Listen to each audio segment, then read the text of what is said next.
Yes. I thought this might be someone else. There's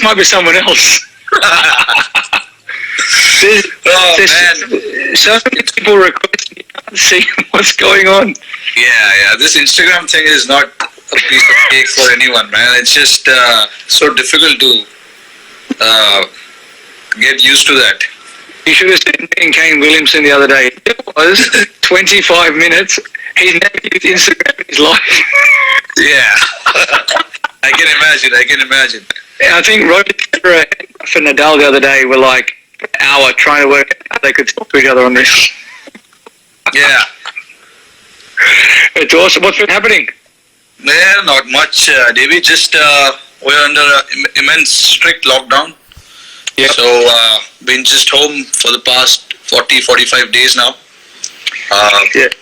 Sitting home doing not much actually. Just doing live chats with people who I know the best. No, it's been exactly the same here. It's been very challenging.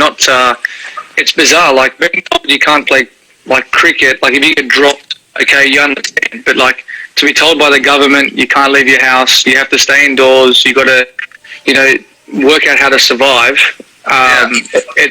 It's totally bizarre. But everyone's in the same situation. It's crazy. But at least I read in the news today, Australia is easing the lockdown a little bit, where you can go to restaurants, cafes, and you can still go outdoors. Here we can't even go outdoors except buying groceries, which to me is a bit strange right now. That's because crazy. I have no idea what to buy. No idea. I was just reading, and I apologise to all the Indian fans there, but alcohol has got a surcharge now, big time in India, and they're going to deliver to people's houses. Yeah, you saw what happened the first day when they opened the shops here. Oh, jeez. Went crazy, man. People were queuing up. There was about 2 kilometers, big queue, people waiting for people to buy alcohol, and they shut it in 1 day's time because it's crazy because so many people are out on the roads, and there are chances people might get infected because of that. Yeah, no, exactly. And I know people who haven't travelled to India wouldn't understand that some places are a dry state, and you actually have to apply for a certificate to actually drink alcohol. Yeah, absolutely, man. How's the family? Family good? Family good. How's Ritika and Ara? Yeah, they're good, man. They're chilling. They're home. They're happy to have me home. So that's good. I got to spend my birthday, which was a couple of weeks back, with them at home. That's beautiful. Yeah, never been around on my birthday as well with them. So finally got to stay home with them, spend some time with them, which was good. And I think that's something that a lot of people don't understand, that when if you have family or not, you actually miss a lot of different things that, whether it's weddings or birthdays or even Mother's Day. This is my first time home for Mother's Day in a long time. Yeah. They're little things that we miss. Yeah, absolutely, man. Being with the family is so important. Sometimes it's hard to explain when we are out there playing that family is so important for us, because when we grow up in India, it's actually like that. When we grow up, we say cricket is life. Yeah. But there is so much beyond that. Your cricket finishes when you're 38, 39. I don't know when you finish, but I'll certainly finish before that.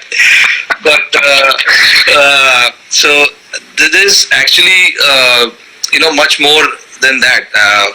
When you get married, when you have family, you realize the importance of that a lot more. When you are definitely. When you're single, when you're just playing, you don't think about that much. But now being with them, spending so much time with them, I realize how important it is.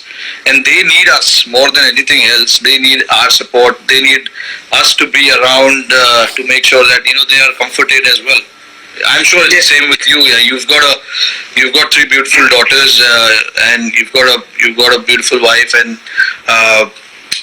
I'm pretty sure it's so hard for Candice to be without you managing 3 kids. I know we have only one right now, and I know how difficult it is for Ritika when I'm not around. So I can't even imagine how it is like for Candice. Yeah, look, it obviously has its challenges, but I think the best thing for us is I look at the Ashes for myself. Coming home, I always had a smile on my face because you got your family there. It was good. It's a blessing. It's a blessing. Yeah, it's beautiful, man. But as we say this time at the moment, we'll be playing over there. We'll be playing IPL. I do have a couple of questions for you though. I'll go back to, I think it was 2014.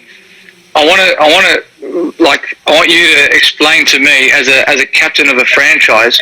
You lose five in a row. How do you motivate the guys to come back from 5 in a row, and then you turn around and win 7 out of the next 9, and then you win the whole thing? That was pretty tough.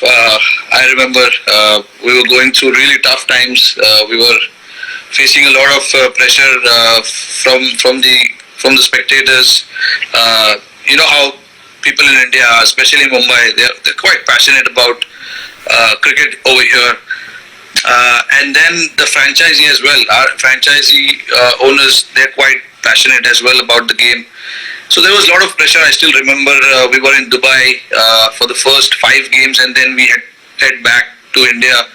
The 5 games in Dubai, we lost all the games. Yep. And then, luckily for me, I had Ponting around the team.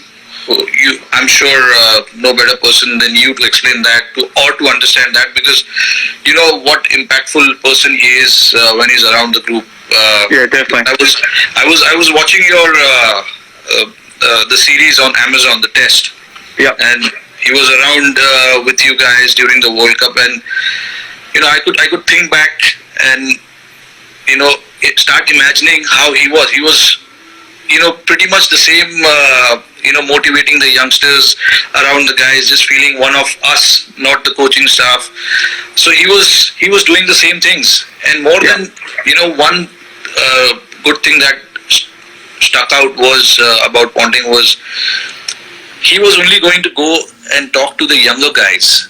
He was not worried so much about the senior players in the squad. He was trying to make sure that all the youngsters in the squad are very well staying in that mental zone and not worrying about anything else. His idea was to make sure that the youngsters don't drift away so much.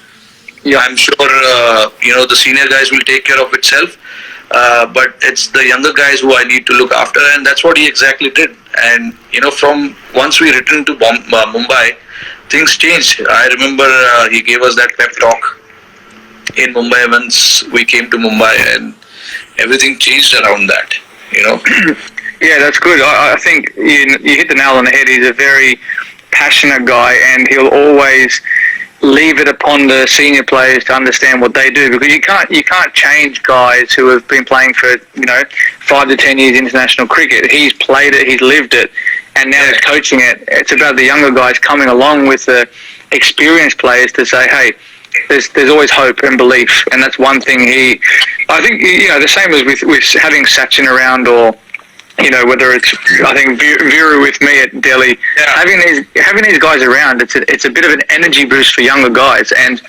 the same with you coming into an Indian cricket team with all those superstars, and I came in at the same time. I was like, wow, I can't believe I'm actually playing with these guys now. How do we act around these guys? What's right, what's wrong? But you're trying to establish yourself as a cricketer, and you're good enough to be there. Yeah, absolutely. I think a lot of these guys have made a great impact, on the team, whichever team they've been part of. And especially, IPL, what IPL has done to all the cricketers is, getting to know all these guys from various parts of the world, getting to know their culture, getting to understand what they do as a player. And for us, it's been fascinating to know all you guys. When you're playing for your country, it's a totally different ball game. But when you come here, a lot of the guys here get to learn so much from each other. Because they watch you guys, and they see you prepare yourself before the game, what you like to do, what you don't like to do, how much time you spend in the gym and things like that. So it's, IPL in a way has done wonders to world cricket, not just Indian cricket, but also to many other guys, many other cricketers in the world. Oh, one thing I did notice when I came to the IPL my first time, how much cricket balls you Indian cricketers hit. Like so many balls, and like I know here, we probably get a good half an hour to an hour of throwdowns, but the resources you have with guys available to net bowl to you, I could spend 6 hours there. Yeah, because I mean IPL, the tournament itself is very well planned, and all this franchisee, they take these 2 months very seriously because they want to win this championship. So they I'm sure all the franchisees, they start preparing well before the tournament starts, and that includes all these things, managing net bowlers, managing the practice facilities, getting your players to come to the city a lot earlier than the tournament starts. So those things, I think, I don't know about Sunrisers, but Mumbai has done that pretty well in the last few years. They've gotten their players quite early, and there's a little 10 days camp that we try and held before the tournament starts. So just for the newer guys to get used to the staff, the players as well. So it's very important. When IPL started, I played for that city, Hyderabad, but it's a different name now. But the city is the same. I remember how passionate people are in Hyderabad as well. I remember we were playing the finals last year, CSK and Mumbai, and they were going berserk shouting Sunrisers, the Orange Army, which was people there are quite supportive, and they get behind their team, which was amazing to see. It's something that doesn't happen every time, but it was great to see, and there were orange jerseys in the stadiums, which was good. It's quite a passionate city to be part of. And I think the reasoning behind that as well is because someone called Rohit Sharma took a hat-trick and scored 100 for Deccan against Mumbai. Yeah. I can't believe that, man. I seriously cannot believe I took a hat-trick against Mumbai when I was playing for Hyderabad. It just, I don't even remember how I used to bowl them. It's just unfortunate. I got a finger injury, and then I cannot grip the ball properly. So I stopped it. And these days, it's better to stay away from bowling. Well, it still remains you're the only Indian, and I think Shane Watson's the only international player to do that. If I think of it now, it's quite embarrassing, man, that I took a hat-trick. It surprised me when I saw it. I was like, I couldn't remember the last time he ever bowled. And they're decent batters as well. I remember first one was JP Duminy. Second one LBW or caught? It was caught behind, leg side. Gilly was wicket keeping. I took a great catch. And then the second one was Abhishek Nayyar. Third one was Harbhajan Singh. I'm pretty sure that he underestimated me. He just wanted to come and swing the bat. They missed it. Clean bowled. Was that when you guys won in South Africa? Yeah, 2009. Yeah. I remember. I used to bowl a lot back then. I used to bowl a lot. I wanted to ask you the same thing. If you remember, we played under 19 together when you guys toured India. I think Usman was captain. Usman or Moses Henrik. I don't remember. Either one was leading the side. Yeah. And you were a middle order batsman. You used to bat at 6 or 7, if I'm not wrong. And you used to bowl a handy leg spinner. And a gun fielder, that I know. I still remember that. How did that transition happen for you, though? When you started opening the batting, now dominating all 3 formats? That's where someone asked me the other day, where's my favourite place to play in India? And I say the most picturesque place is Dharamshala. Yeah. And I remember vividly playing there. Yeah. And I was bowling leg spin, and I remember Warney not having a great record there. And as a leg spinner, I think you got to bowl faster. You look at Mishra. I remember Rahul Sharma. Obviously Rashid. But I don't know. It was bizarre. I started at middle order. I was sort of coming in at the middle, sort of back end of innings. And then in 2010, 2009, Dominic Thornley, who played a handful of games for Australia, he was captain in New South Wales. Yeah. And Philip Hughes was opening the batting at the time. And we were chasing a small total against Tasmania. And then I go in the change room, I just go to take off my clothes, get ready, and then, obviously go and watch the boys chase, and he said, "You're opening." And I was like, okay, I'll open the batting then. So I went out and opened the batting, and me and Hughesy ended up both getting hundreds. And then I was told the next game I'm opening the batting in a T20 game against Sean Tate, and I was just like, no thanks. Like, you don't know what to think. So, I just automatically said, okay, yes, well, I have to. I've got no choice. I end up scoring some runs the next game, and then it flowed on from there. And then, my bowling just didn't really progress. I didn't really put more energy or emphasis into my game. I then all of a sudden turned into an opening batter, and then all of a sudden I'm walking out at the MCG in front of 90,000 people against South Africa. Yeah, I saw that game. I saw that. And then literally I'm there you're pinching yourself going, what's going on here? It was so bizarre how it all unfolded from, I think it was 2006, I think we played you guys in India. And I think it was 2006 or 5. Yeah, it was one of them, and it was crazy. I was like, man, the ball's spinning so much. How can you ever play here? And then I'm thinking, nowadays I'm thinking, all right, if I go back to India, I want to bat in the middle because it spins conventionally. Open the batting with a new ball, man. Yeah, you never know which one is turning, which one is coming in. It's crazy.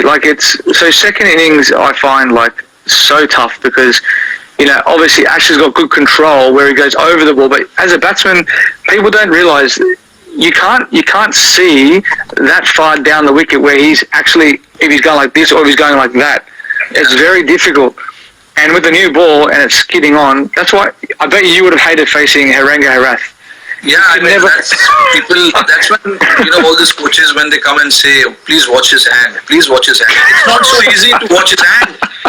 It literally happens in 1 second. The bowler releases the ball literally within a second. And it's very hard to judge, and these days the bowlers are very smart. They don't try and release the ball through the seam, except the test matches where all the conventional spinners, they bowl with the seam, but in limited overs, they don't.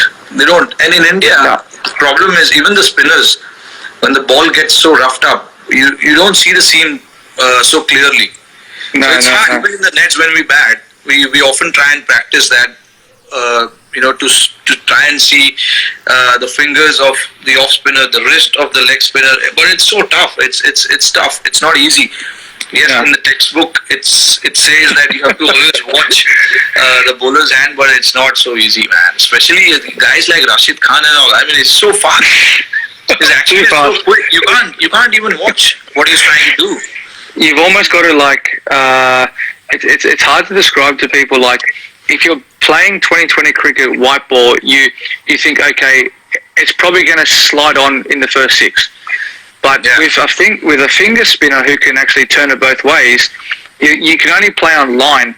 So if you're surviving, you're trying to get off strike. If you're not, and you're, I don't know, I remember, I think it was Livingston started slog sweeping Rashid in Jaipur, and he got a hold of him.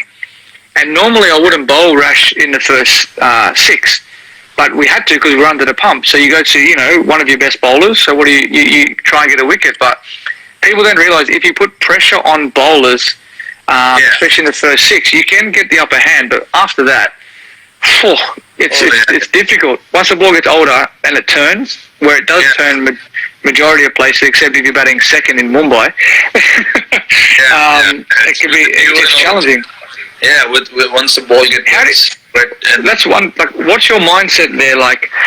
Every single team batting second, you go to Mumbai, 8:00 game. You win the toss, you bowl first. Yeah. So what do you think as a captain in your mindset? How do you say to the guys, or you probably don't need to say to the guys, all right, we've lost the toss. We're obviously we're going to be bowling second now. We have to bat well. 200's obviously the total that you need to get. how do you, what goes through your mind when you're applying your sort of your trade when you're out there?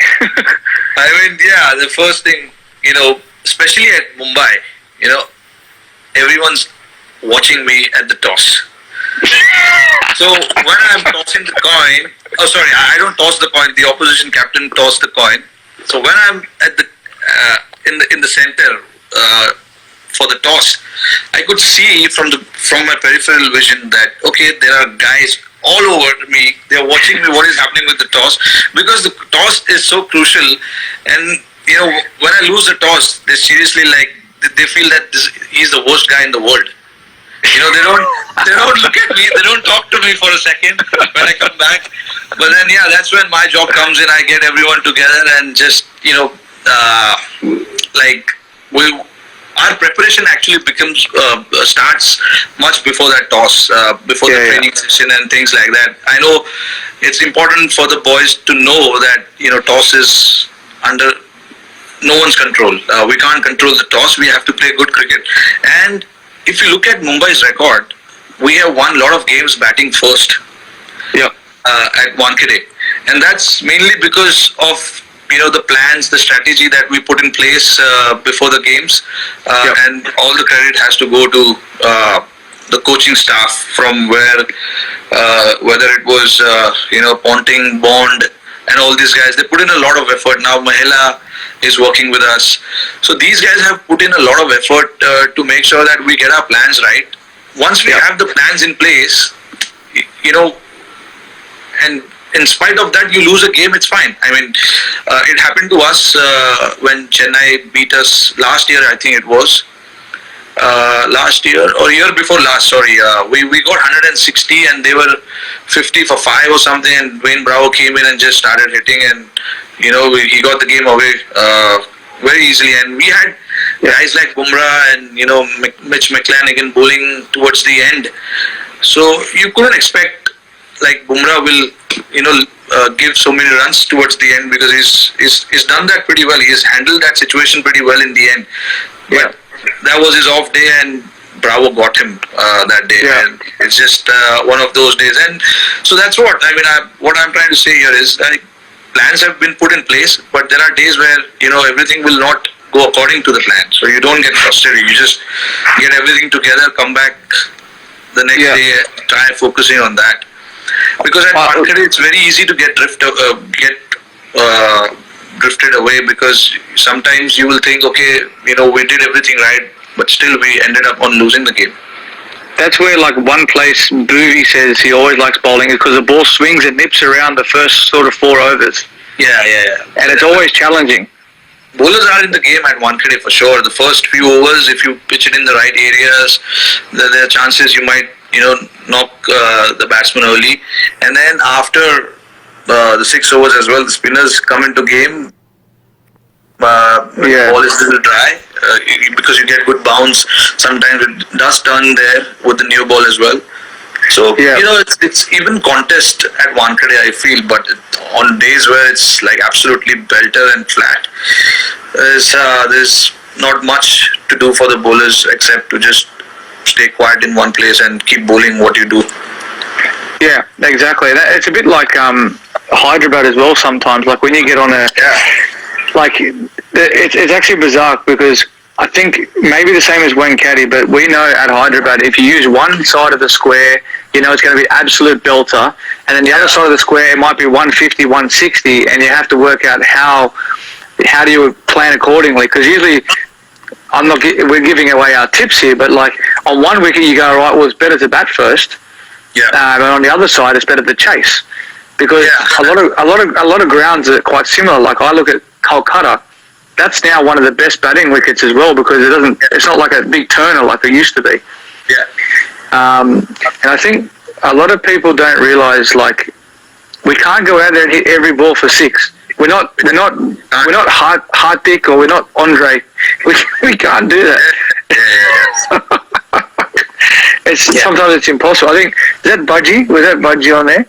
Say something in Hindi. Say something. Me? I thought it was you. I thought it was Me, आपके से है. Okay, so that's good enough, man. It's all the basics. I don't know too much in Hindi. Yeah, I mean, you're doing quite well on TikTok. Man, TikTok. That is You're my really daughter. killing TikTok, man. I'm gonna do one tomorrow. Me and my wife are gonna try another dance. Butta Bomba was one that we got told to do. Yeah. I said I'll make a promise to the all the Indian fans. I'll try and do one a week. But man, some of these Tollywood and Bollywood dances, they're so hard to learn. What was Look at our commercials. There was this Tollywood, the Telugu movie song you did, right? If I'm not wrong. Yeah, Butta Bomba. Yeah, I mean, even I don't know about that. Did you? Come on, man. You have to research these things. I'm hardly keeping up with Bollywood right now. I don't know if I'll keep up with Tollywood. Yeah, well, there's so many different things out there. Like, I didn't know what TikTok was. Like, my daughter downloaded something, like they were playing games and something just came up and I was like, what is this stuff?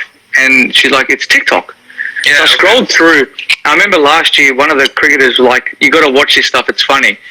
Yeah. So I went on it. I looked at it. I said, all right, let's just put some smiles on people's faces. Take the Mickey out of myself, which is quite easy to do.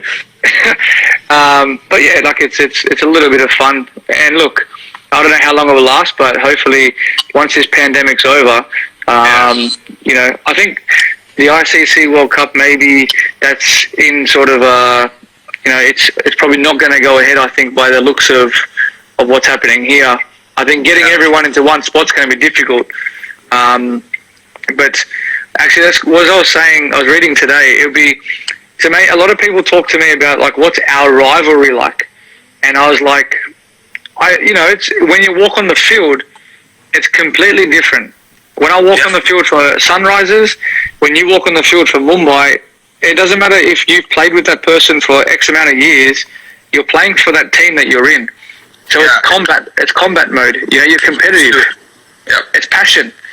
So it's one of those things. Like, I love playing against India in India because you know, everyone's against you, but it's the hardest conditions to play in for us.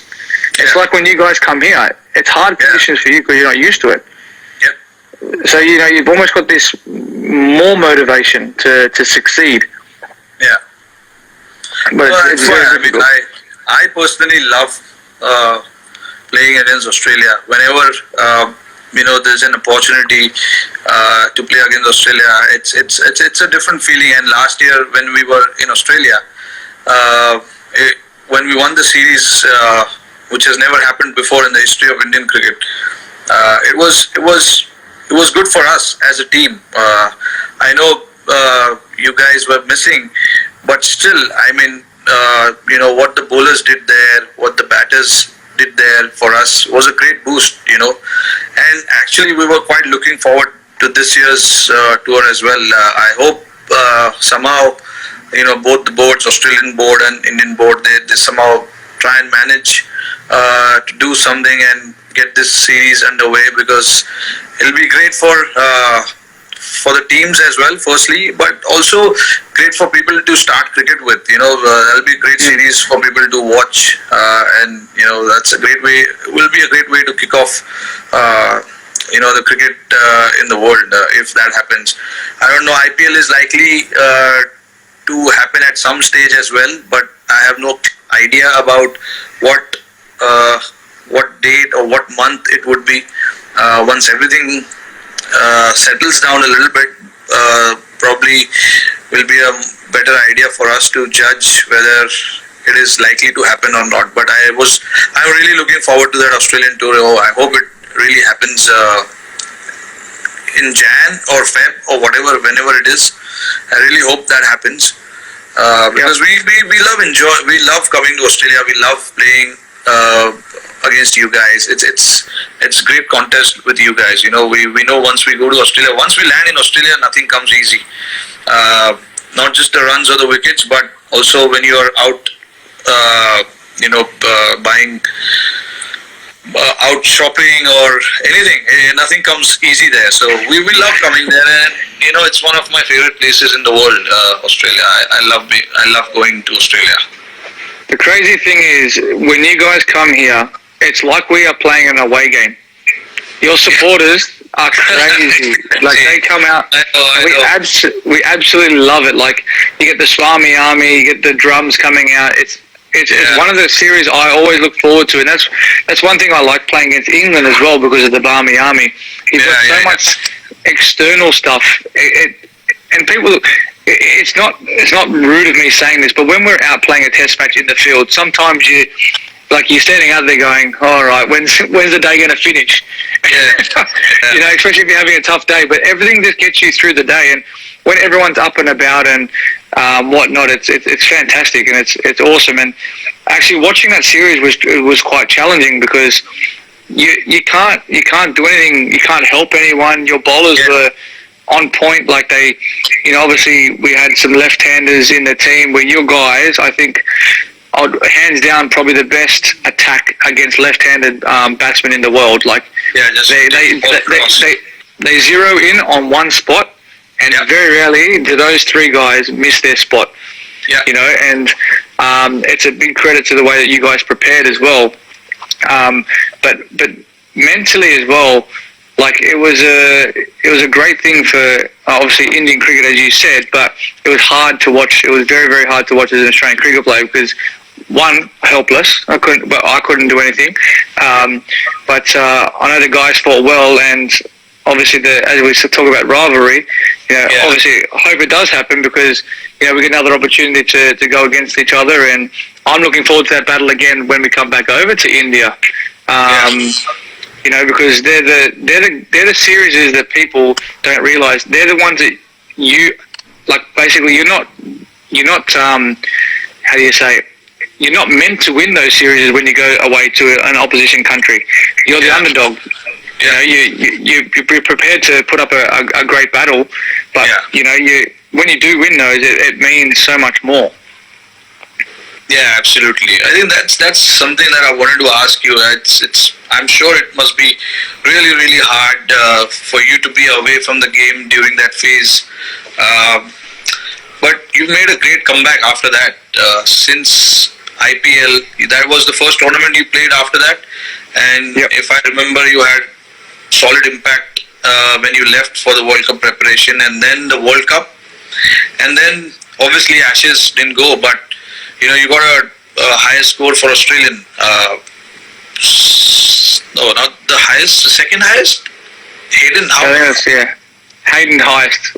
329. Yeah. And the whacker. He didn't run much. I remember that. But anyway, I mean, it's been a great comeback for you. Mentally, it must be tough, challenging to get through that phase, and then to come out and perform the way you have in IPL, World Cup, and thereafter. What sort of things you were doing? We heard that you were not allowed to even practice, to go to training. It was damn tough, man. It's just, how did you manage that period for you? It was challenging. The first sort of, I'll say 3 months, I didn't pick up a cricket bat. I just said, you know, right, well, I'll just enjoy the time I have with the family. Do what I can to sort of keep motivated, having it taken away from you, out of your control, and as you said, not being able to practice. It was a time for me to sit back and just enjoy family time. You know, I really enjoyed that, and you know, as I am at the moment, we don't get breaks. We don't get to put our hand up and say, I want a month off, because it's not possible. You know, we try to play all three forms as much as we can. I saw that there was a tournament in Canada that was happening, so I thought it was a good opportunity to go there and play some decent cricket amongst some great players. You know, a lot of the West Indian players were there. Steve came and played, so I had that there, and I had the Bangladesh Premier League as well to look forward to. But I think just spending the time at home and working on, like, my fitness. I stayed on top of my fitness. I didn't pick up a cricket bat, and I think the longevity now has helped me. I think, you know, having the time off has furthered my career probably 2 years, maybe.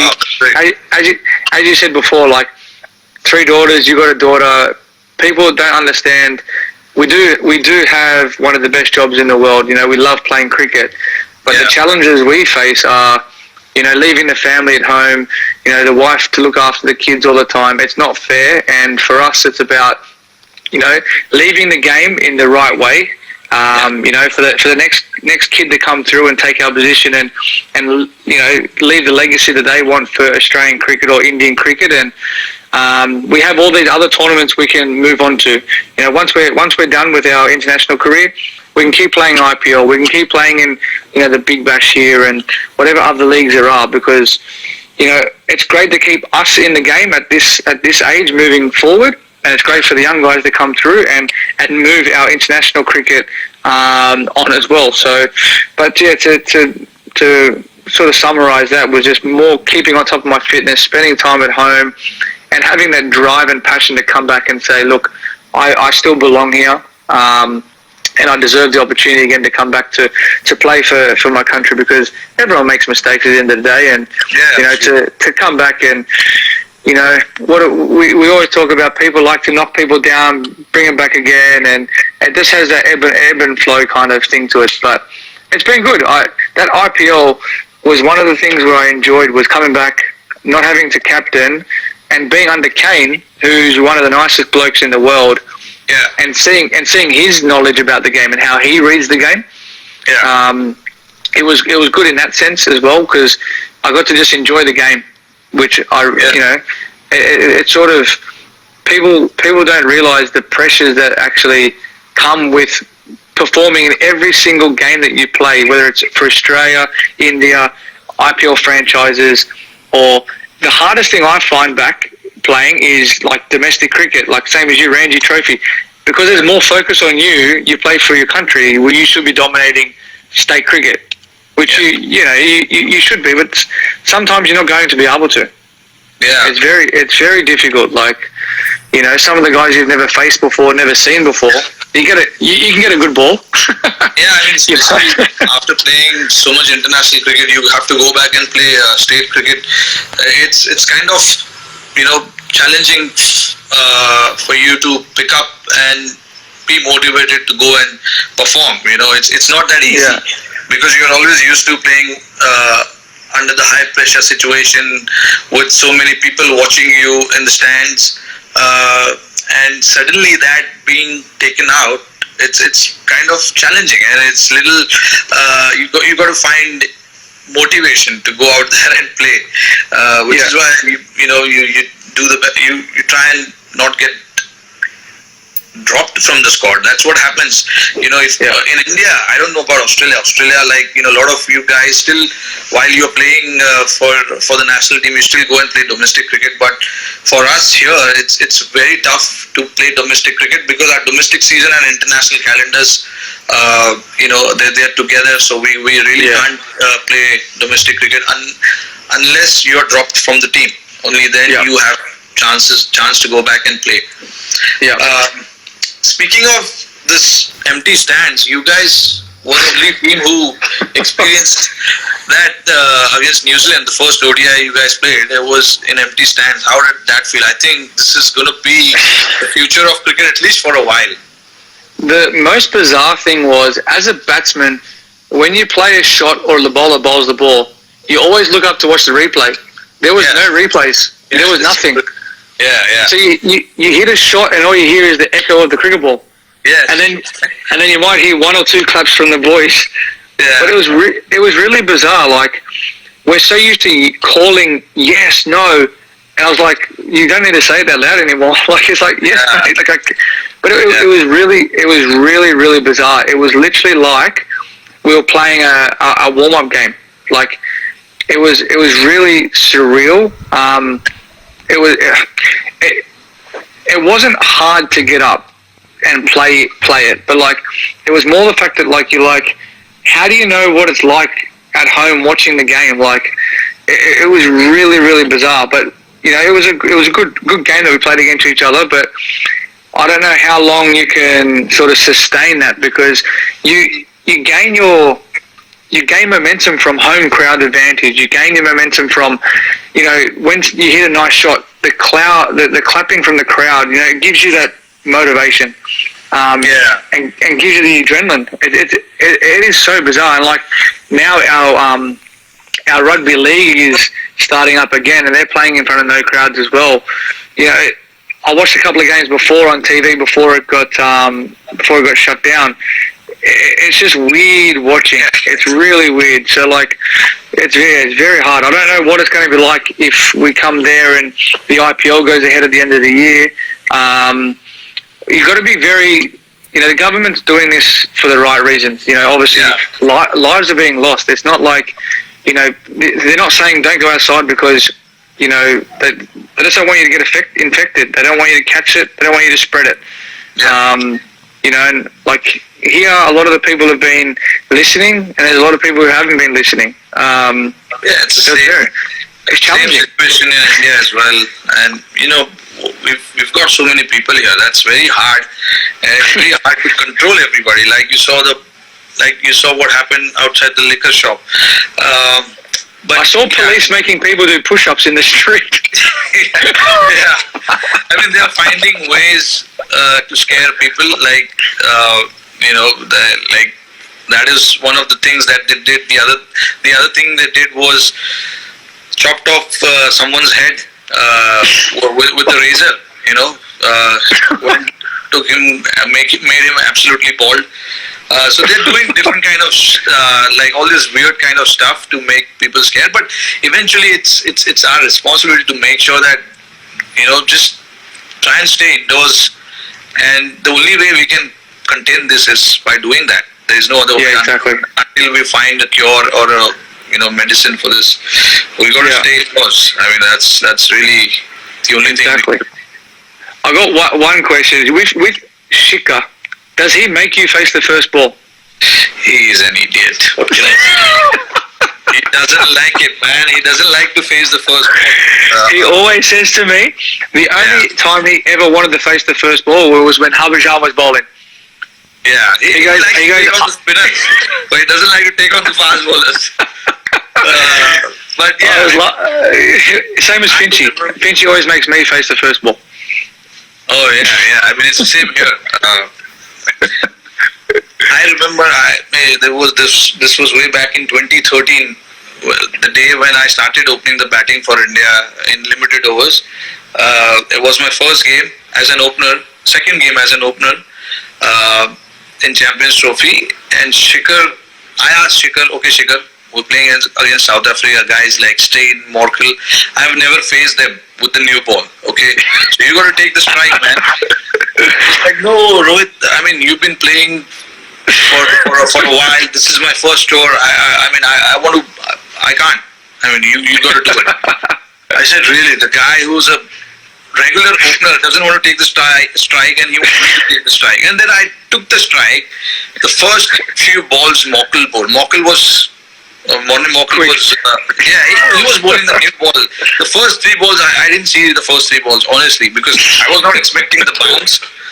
I was not ready for it, and I don't know how the new ball will do, especially in England. And if I remember, it was absolutely cold that day as well. But then that was my first experience with Shikhar. But now, we're comfortable, talking about Finchy always says to me, he says, if it's a left-arm fast bowler, he wants me to face because he doesn't want the ball coming back into him. But the same thing for me. I don't want the ball swinging away from me. Because we're not used to it. Yeah, I mean, especially now, in Mumbai Indians, I open with Quinton de Kock, and he's brilliant. He told me the first day, okay, here's the deal. We will do it alternate games. Okay, that's fair. I mean, alternate games. Okay, you take one game, I will take one game. That's fine. I mean, that's more than enough. But I mean, I'm used to it now. I take the first ball every time. So for me, right now, it doesn't make a difference. But imagine the first time I was opening the batting, and then this guy comes and says, "No, I can't take the strike." Sometimes, he's very annoying as well. Like in the middle, I'm setting up the plan. Okay, this guy is bowling, and this is his plan. We have to try and do this. 5 seconds later, he goes, "Okay, what did you say?" I mean, imagine, you're under tremendous pressure. You're in the middle of the game, and then this guy comes and says all these things where, it kind of makes you frustrated. You don't know how to react to that. One thing I always love batting when I was batting with Shikhar. Without fail, last ball, he's going to run a single. Yeah. Yes, without fail. First ball and last ball, he will run no matter what. Yeah. It's always like a little dab to point. Yeah. And he's got that weird thing where when he defends the ball, he takes that 1 or 2 steps and then he goes. You think he's going to run? Yeah. You think he's going to run? For a non-striker, it's so confusing whether he's going to run or not. So now I've decided, over the years batting with him, I'm not going to run unless I see the ball, it's going in the gap. I have missed many runs also doing that. But I have no regret because, I was in trouble many a times because of that.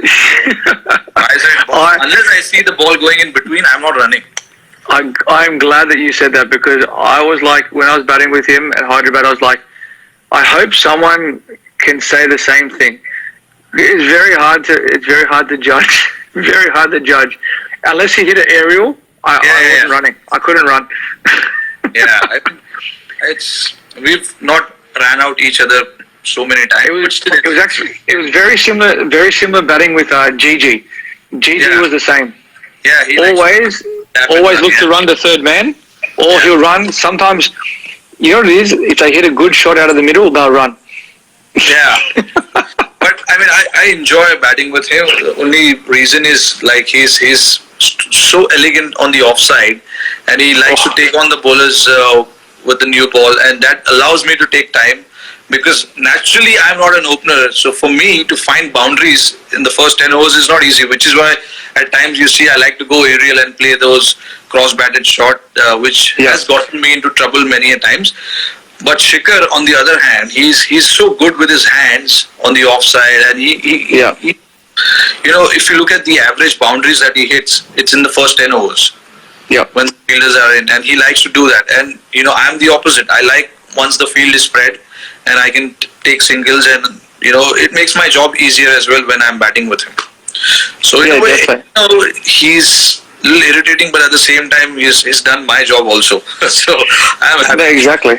And that's one thing I liked about with him is he can relieve pressure in the matter of 2 or 3 balls, always, because he's always looking to score. Yeah, that's his mindset. With you've been with Sunriser for a lot of years now. How it has been now? You've been appointed as a captain again. How's the franchisee? How's the owners? Do they put too much pressure of winning games? And is it like the same? With us, there is pressure for sure. Yeah. But that pressure, I think, as of now, I mean, we've started enjoying that pressure, and we know how to handle that. Is it the same for you guys as well there? Yeah, I think early days, I think the hardest thing as I think a franchise owner, because they're so successful in their right, in what they do, they're very successful. Yeah. For them to understand how a cricketer goes about their business, about their training, some days, we're going to be waking up sore. How do you like transfer the training onto the field? You can't win every game. It's not possible to win every game. You might, but they've gotten so much better over the years I've been there. Like the last 3 or 4 years, minus the year that I was out, they've been wonderful. Like they understand exactly how we go about our business. You always have the questions of, why, what went wrong. You always have your debriefs. And like at the end of the day, they're a great family. They're a very well respected family. I can't speak highly enough of, the chairman and his wife and his daughter. Like they always make us feel welcome. And I think that's the best thing about when you go to a successful franchise is that you feel like you're part of the furniture, like you're a family. I know when I was at Delhi, I really enjoyed. Kieran was the owner from GMR. He's a wonderful guy, really wonderful guy. But sometimes in the back part of the business, you get a couple of people who might ruffle the feathers a little bit and cause some like animosity between players. And you can only play 4 overseas, so the hardest thing is if you've got a couple of overseas who believe they should be playing. When you got a team who's been picked, you should be supporting the team. I know in past teams that I've played in have been like a bit like, I should have been playing. But it's like, hang on, the franchise can only pick 4 players. It's very difficult.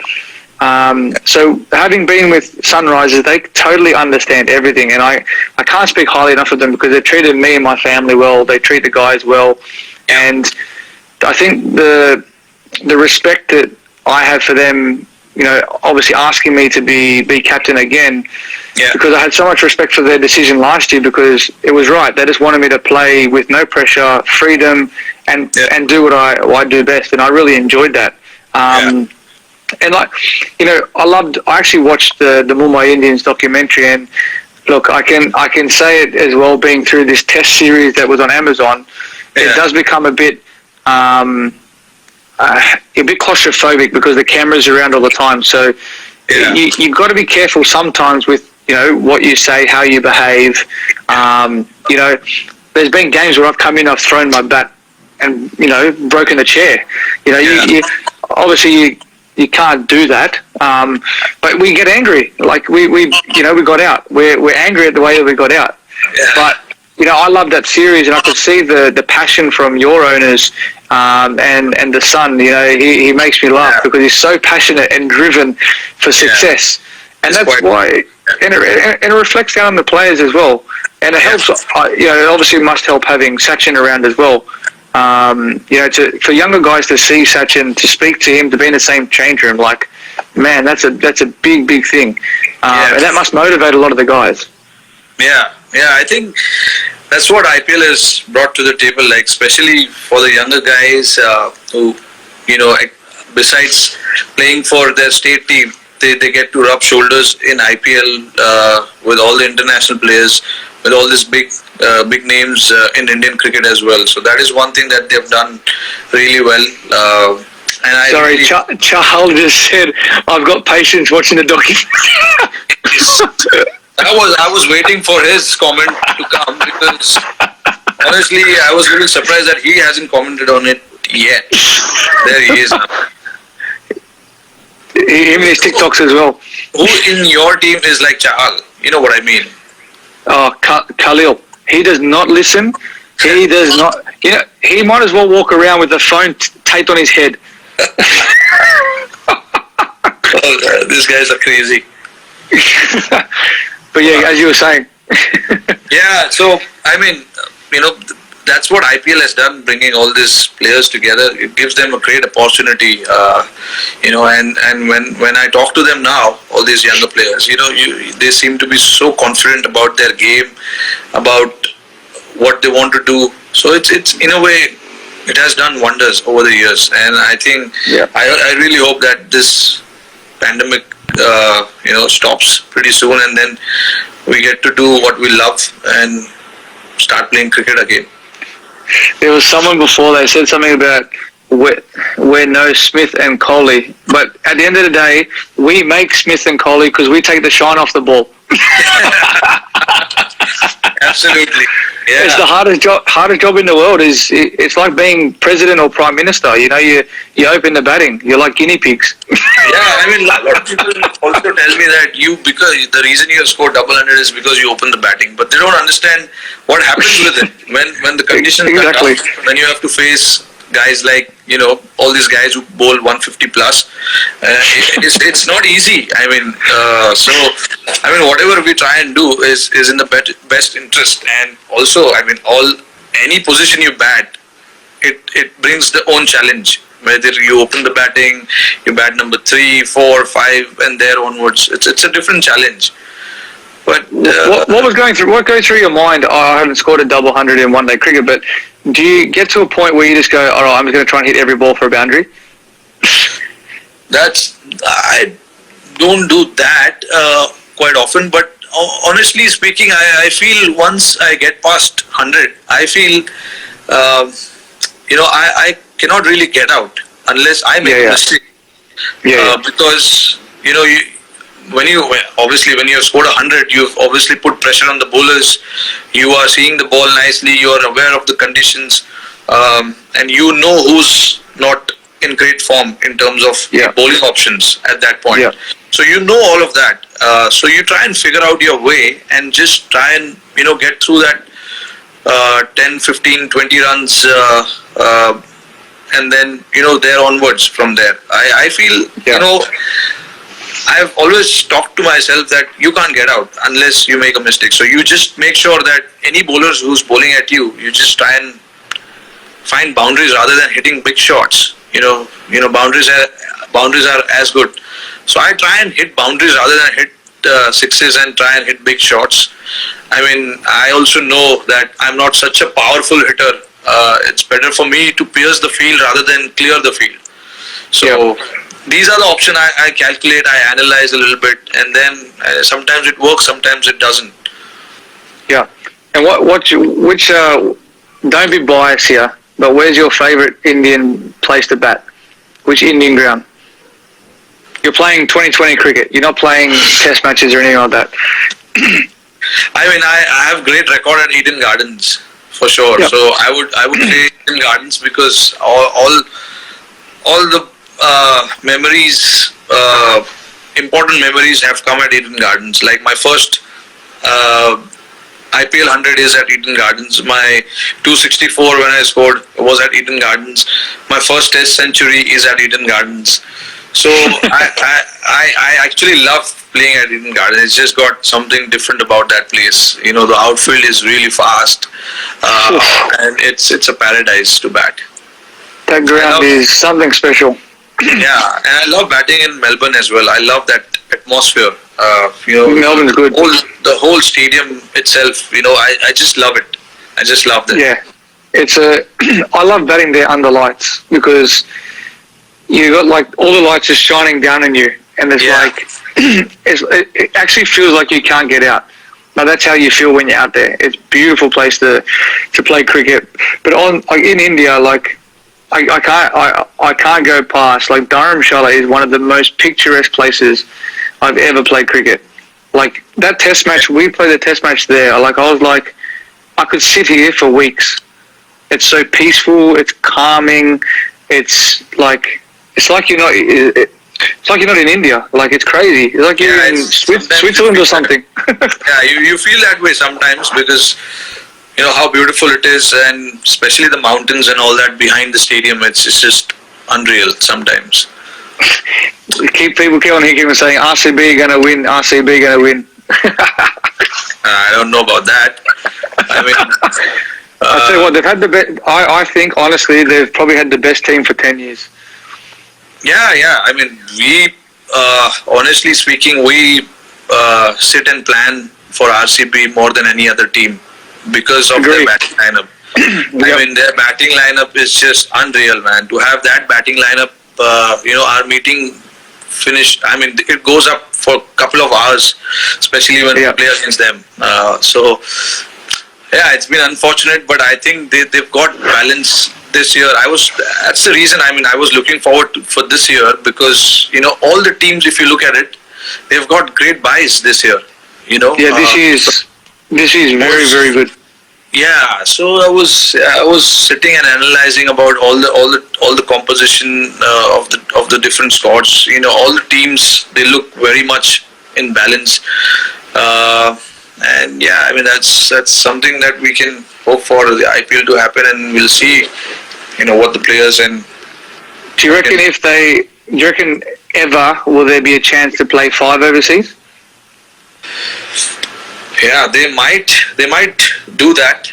If you add 2 more teams, I think you have to. But I think 5 overseas will it'll be.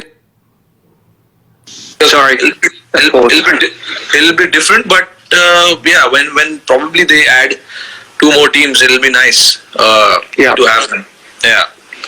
Yeah, that'd be good. I know in the Big Bash here they're talking about another overseas player, but it's very challenging because you have your players that are coming through as well. So you have to give the opportunities to obviously the local players. But if you add two more teams, it's very difficult because I remember last time when we had travel, it's recommended that you don't, but they will be doing something where they can put parameters in place for those who are actually going overseas.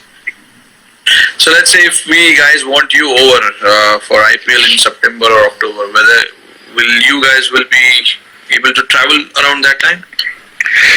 I'll just make a phone call to the Prime Minister and ask. No, I think all in honesty, at the moment everything is becoming better. We haven't. There's been a lot of deaths out of a nursing home, which is very, very sad. And I feel for what's happened there, not just for what with the deaths, but how it occurred. And we had a ship that came in, and that created a big issue. But everything has been controlled. The frontline workers have been doing outstanding work. But I think as each week happens, they're releasing a couple of more things. So we can have 10 people now in a gathering, I think, this week. Not sure about my state or Melbourne, but I think in probably 2 months' time it will increase again. Yeah. And I think the international flights out will probably happen, potentially. But international flights coming in, I'm not sure. I don't know. I cannot believe what's happened. I'm sitting here today still scratching my head going, this has stopped the whole entire world. And this is bigger than, it's obviously bigger than sport, and that's crazy. But, I still can't believe it. I just don't know how this has happened. But I don't think we'll ever know. I mean, I'm keeping my fingers crossed. All the sports across the world are resuming. I hope, it's the same for cricket as well, because football, like you said, rugby in Australia is going to start pretty soon. Football in Europe is starting pretty soon. So I hope in a few months' time we see cricket as well. Let's hope, fingers crossed. Exactly. Well, mate, you know what? We've been talking for almost an hour now. We can talk all day, but I'll let you go. It's been great talking to you, man. It's great to see you.